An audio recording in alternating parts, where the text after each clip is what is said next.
ओम शांति। आज 20 फरवरी 2025 की मुरली। मीठे बच्चे, अब विकारों का दान दो तो ग्रहण उतर जाए और यह तमोप्रधान दुनिया सतोप्रधान बने। प्रश्न: तुम बच्चों को किस बात से कभी भी तंग नहीं होना चाहिए? उत्तर: तुम्हें अपनी लाइफ जीवन जीने से कभी भी तंग नहीं होना चाहिए, क्योंकि यह हीरे जैसा जन्म गाया हुआ है। इनकी संभाल भी करनी है। तंदुरुस्त होंगे तो नॉलेज सुनते रहेंगे। यहाँ जितना दिन जिएंगे कमाई होती रहेगी, हिसाब किताब चुकतू होता रहेगा। गीत है ओम नमो शिवाय। ओम शांति।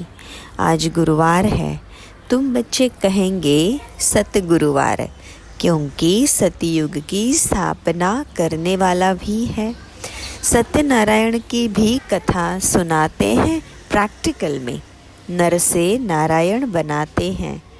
गाया भी जाता है सर्व का सद्गति दाता।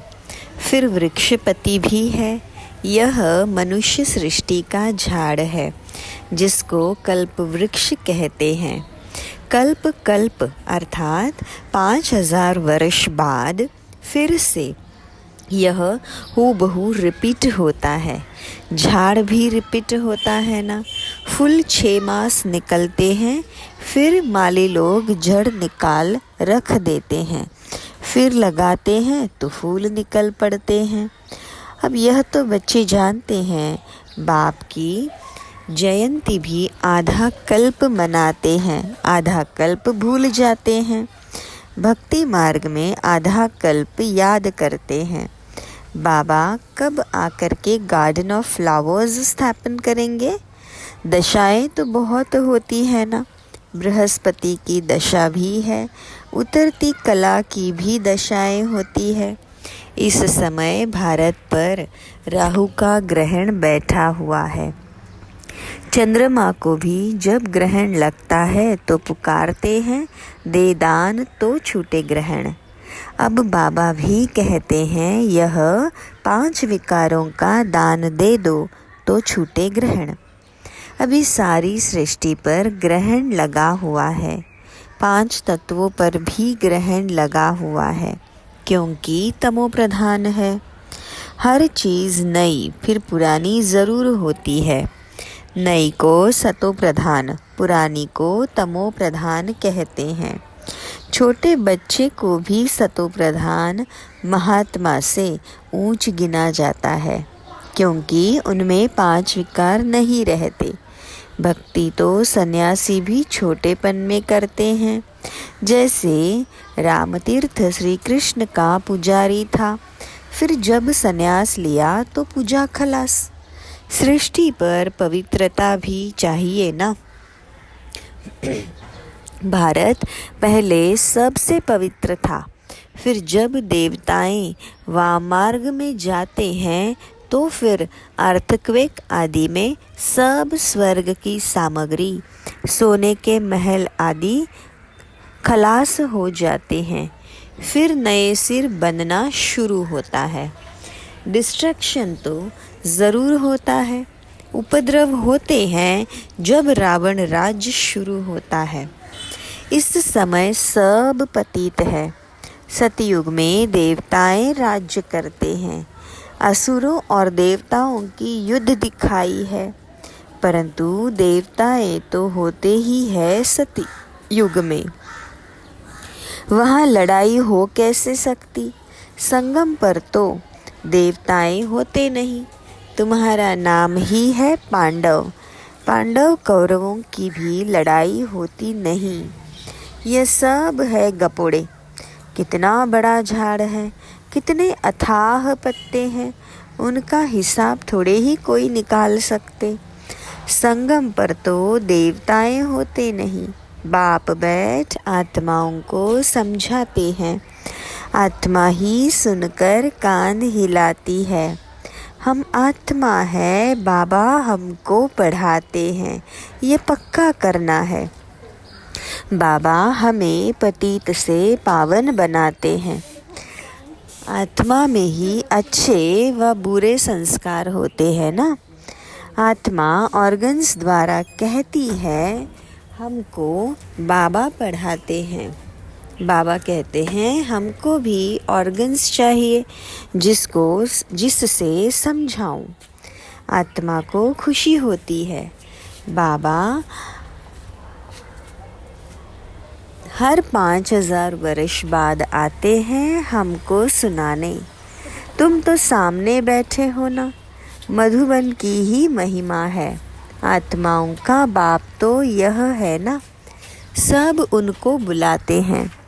तुमको यहाँ सम्मुख बैठने में मज़ा आता है, परंतु यहाँ सब तो रह नहीं सकते। अपनी कारोबार सर्विस आदि को भी देखना है। आत्माएं सागर के पास आती है, धारण कर फिर जाए औरों को सुनाना है, नहीं तो औरों का कल्याण कैसे करेंगे। योगी और ज्ञानी तो आत्मा को शौक रहता है हम जाकर औरों को भी समझाएं। अब शिव जयंती मनाई जाती है ना। भगवानुवाच है। भगवानुवाच श्री कृष्ण के लिए नहीं कह सकते, वह तो है ही दैवी गुण वालों मनुष्य। डिटिज्म कहा जाता है। अब बच्चे यह तो समझ गए हैं कि अभी देवी देवता धर्म है नहीं, स्थापना हो रही है। तुम ऐसे नहीं कहेंगे कि हम अभी देवताई धर्म के हैं, नहीं, अभी तुम ब्राह्मण धर्म के हो। देवी देवताएं धर्म के बन रहे हो। देवताओं का परछाया इस पतित सृष्टि पर नहीं पड़ सकता है। इसमें देवताएं आ ही ना सके। तुम्हारे लिए तो नई दुनिया चाहिए। लक्ष्मी की भी पूजा करते हैं तो घर की कितनी सफाई कर देते हैं। अब इस सृष्टि की भी कितनी सफाई होनी है। सारी पुरानी दुनिया ही खत्म हो जानी है। लक्ष्मी से मनुष्य ही धन मांगते हैं। लक्ष्मी बड़ी या जगत अम्बा बड़ी? अम्बा के मंदिर भी बहुत है। मनुष्यों को कुछ भी पता नहीं है। तुम समझते हो लक्ष्मी तो स्वर्ग की मालिक और जगत अम्बा, जिसको सरस्वती भी कहते हैं, वही जगत अम्बा फिर यह लक्ष्मी बनती है। तुम्हारा पद ऊंच है, देवताओं का पद कम है। ऊंचते ऊंच तो ब्राह्मण चोटी है ना। तुम हो सबसे ऊंच। तुम्हारी महिमा है। सरस्वती जगत अम्बा, उनसे क्या मिलता है? सृष्टि की बादशाही। वहाँ तुम धनवान बनते हो, विश्व का राज्य मिलता है। फिर गरीब बनते हो, भक्ति मार्ग शुरू होता है। फिर लक्ष्मी को याद करते हैं। हर वर्ष लक्ष्मी की पूजा भी होती है। लक्ष्मी को हर वर्ष बुलाते हैं। जगत अम्बा को कोई हर वर्ष नहीं बुलाते। जगदम्बा की तो सदैव पूजा होती ही है। जब चाहे तब अम्बा के मंदिर में चले जाएं। यहाँ भी जब चाहो जगत अम्बा से मिल सकते हो। तुम भी जगत अम्बा हो ना। सबको विश्व का मालिक बनने का रास्ता बताने वाले हो। जगत अम्बा के पास सब कुछ जाकर मांगते हैं। लक्ष्मी से सिर्फ धन मांगते हैं। उनके आगे तो सब कामनाएं रखेंगे तो सबसे ऊंच मर्तबा तुम्हारा अभी है, जबकि बाप के आकर बच्चे बने हो। बाप तुम्हें वर्षा देते हैं।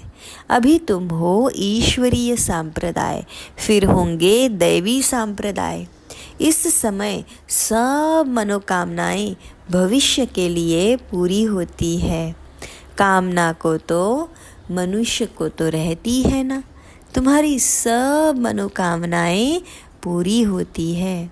यह तो है आसुरी दुनिया। बच्चे देखो कितना पैदा करते हैं। तुम बच्चों को तो साक्षात्कार कराया जाता है सतयुग में कैसे श्री कृष्ण का जन्म होता है। वहाँ तो सब कायदेशीर होता है, दुख का नाम नहीं रहता। उनको कहा ही जाता है सुख धाम। तुमने अनेक बार सुख में पास किया है, अनेक बार हार भी खाई है और जीत भी पाई है। अभी स्मृति आई है कि हमको भगवान बाबा पढ़ाते हैं, स्कूल में नॉलेज पढ़ते हैं, साथ साथ मैनर्स भी सीखते हैं ना। वहाँ कोई इन लक्ष्मी नारायण जैसे मैनर्स नहीं सीखते हैं। अभी तुम दैवी गुण धारण करते हो, महिमा भी उनकी गाते हैं, सर्वगुण संपन्न। तो अभी तुमको ऐसा बनना है। तुम बच्चों को अपनी इस लाइफ से कभी तंग नहीं होना चाहिए, क्योंकि यह हीरे जैसा जन्म गाया हुआ है। इनकी संभाल भी करनी होती है। तंदुरुस्त होंगे तो नॉलेज सुनते रहेंगे। बीमारी में भी सुन तो सकते हैं, बाप को याद कर सकते हैं। यहाँ जितना दिन जिएंगे सुखी रहेंगे, कमाई होती रहेगी, हिसाब किताब चुकतू होता रहेगा। बच्चे कहते हैं बाबा सतयुग कब आएगा, यह बहुत गंदी दुनिया है। बाप कहते हैं अरे पहले कर्मातीत अवस्था तो बनाओ, जितना हो सके पुरुषार्थ करते रहो। बच्चों को सिखलाना चाहिए कि शिव बाबा को याद करो। यह है अव्यभिचारी याद। एक शिव की भक्ति करना, वह है अव्यभिचारी भक्ति, सतो प्रधान भक्ति। फिर देवी देवताओं को याद करना, वह है सतो भक्ति। बाप कहते हैं उठते बैठते मुझ बाप को याद करो। बच्चे ही बुलाते हैं हे पतित पावन, हे लिबरेटर, हे गाइड। यह आत्मा ने कहा ना। बच्चे याद करते हैं, बाबा अभी स्मृति दिलाते हैं, तुम याद करते आए हो। हे दुख हरता सुख करता आओ, आकर दुख से छुड़ाओ, लिबरेट करो, शांति धाम में ले जाओ। बाप कहते हैं तुमको शांति धाम में ले जाऊंगा, फिर सुख धाम में तुमको साथ नहीं देता हूँ। साथ तो अभी ही देता हूँ, सब आत्माओं को घर ले जाता हूँ। मेरा अभी पढ़ाने का साथ है और फिर वापस घर ले जाने का साथ है। बस मैं अपना परिचय तुम बच्चों को अच्छी रीति बैठ सुनाता हूँ। जैसे जैसे जो पुरुषार्थ करेंगे उस अनुसार फिर वहाँ प्रारब्ध पाएंगे। समझ तो बाबा बहुत देते हैं, जितना हो सके मुझे याद करो तो विक्रम विनाश होंगे और उड़ने के पंख मिल जाएंगे। आत्मा को कोई ऐसे पंख नहीं है, आत्मा तो एक छोटी सी बिंदी है। किसको यह पता नहीं है कि आत्मा में कैसे 84 जन्मों का पाठ नोंधा हुआ है, रिकॉर्डेड है। न आत्मा का किसको परिचय है, न परमात्मा का परिचय है। तब बाबा कहते हैं मैं जो हूँ, जैसा हूँ, मुझे कोई भी जान नहीं सकता। मेरे द्वारा ही मुझे और मेरी रचना को जान सकते हैं। मैं ही आकर तुम बच्चों को अपना परिचय देता हूँ। आत्मा क्या है वह भी समझाता हूँ। इनको सोल रियलाइजेशन कहा जाता है। आत्मा भ्रुकुटी के बीच में रहती है। कहते भी है भ्रुकुटी के बीच चमकता है अजब सितारा। परंतु आत्मा क्या चीज़ है, यह बिल्कुल कोई नहीं जानते। जब कोई कहते हैं कि आत्मा का साक्षात्कार हो, तो उन्हें समझाओ कि तुम तो कहते हो भ्रुकुटी के बीच स्टार है। स्टार को क्या देखेंगे? टीका भी स्टार का ही देते हैं, चंद्रमा में भी स्टार दिखाते हैं। वास्तव में आत्मा है स्टार। अभी बाप ने समझाया है तुम ज्ञान स्टार्स हो। बाकी वह सूर्य चंद्र सितारे तो मांडवे को रोशनी देने वाले हो। वह कोई देवताएं नहीं है। भक्ति मार्ग में सूर्य को भी पानी देते हैं। भक्ति मार्ग में यह बाबा भी सब पहले करते थे। सूर्य देवताय नमः, चंद्रमा देवताय नमः ऐसे कहकर पानी देते थे। यह सब है भक्ति मार्ग। इसने तो बहुत भक्ति की हुई है। नंबर 1 पूज्य तो फिर नंबर 1 पुजारी बने हैं। नंबर तो गिनेंगे ना, रुद्रमाला के भी नंबर तो है ना। भक्ति भी सबसे जास्ती इसने की है। अब बाबा कहते हैं छोटे बड़े सब की वानप्रस्थ अवस्था है। अभी मैं सबको ले जाऊंगा, फिर यहाँ आएंगे ही नहीं। बाकी शास्त्रों में जो दिखाते हैं, प्रलय हुई, जलमयी हो गई, फिर पीपल के पत्ते पर श्री कृष्ण आया। बाबा समझाते हैं सागर की कोई बात ही नहीं। वहाँ तो गर्भ महल है, जहाँ बच्चे बहुत सुख में रहते हैं। यहाँ गर्भ जेल कहा जाता है। पापों की भोगना गर्भ में मिलती है ना। फिर भी बाबा कहते हैं मन मना भव, मुझे एक को याद करो। प्रदर्शनी में कोई पूछते हैं सीढ़ी में और कोई धर्म क्यों नहीं दिखाए हैं? बोलो औरों के 84 जन्म तो है ही नहीं। सब धर्म झाड़ में दिखाए हैं। उससे तुम अपना अपना हिसाब निकालो कि कितने जन्म लिए होंगे। हमको तो सीढ़ी 84 जन्मों की दिखानी है। बाकी सब चक्र में और झाड़ में दिखाया है। इनमें सब बातें समझाई है। नक्शा देखने से बुद्धि में आ जाता है ना, लंदन कहाँ है, फलाना शहर कहाँ है। बाबा कितना सहज कर समझाते हैं। सभी को यही बताओ कि 84 का चक्र ऐसे फिरता है।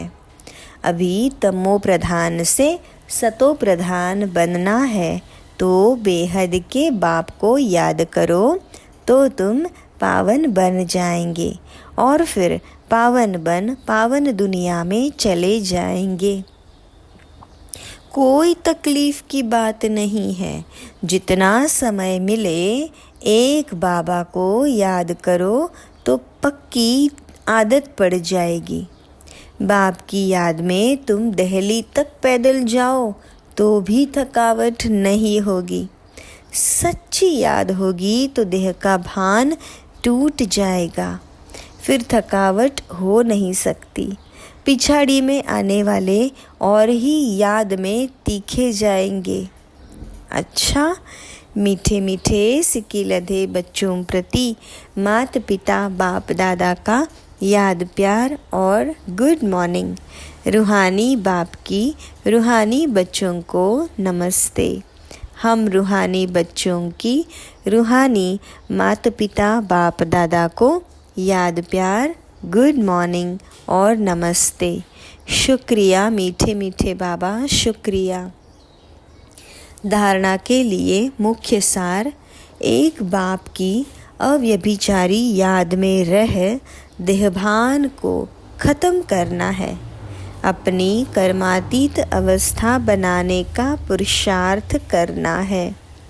इस शरीर में रहते अविनाशी कमाई जमा करनी है। ज्ञानी तू आत्मा बन, औरों की सर्विस करनी है। बाप से जो सुना है उसे धारण कर दूसरों को सुनाना है। 5 विकारों का दान दे, राहु के ग्रहण से मुक्त होना है।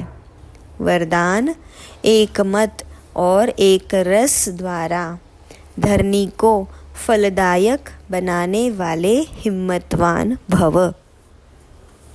जब आप बच्चे हिम्मतवान बनकर संगठन में एक मत और एक रस अवस्था में रहते हैं व एक ही कार्य में लग जाते हो तो स्वयं भी सदा प्रफुल्लित रहते और धरनी को भी फलदायक बनाते हो। जैसे आजकल साइंस द्वारा अभी अभी बीज डाला, अभी अभी फल मिला, ऐसे ही साइलेंस के बल से सहज और तीव्र गति से प्रत्यक्षता देखेंगे। जब स्वयं निर्विघ्न एक बाप की लगन में मगन, एक मत और एक रस रहेंगे तो अन्य आत्माएं भी स्वतः सहयोगी बनेंगी और धरनी फलदायक हो जाएगी। स्लोगन: जो अभिमान को शान समझ लेते वह निर्माण नहीं रह सकते। अच्छा, ओम शांति।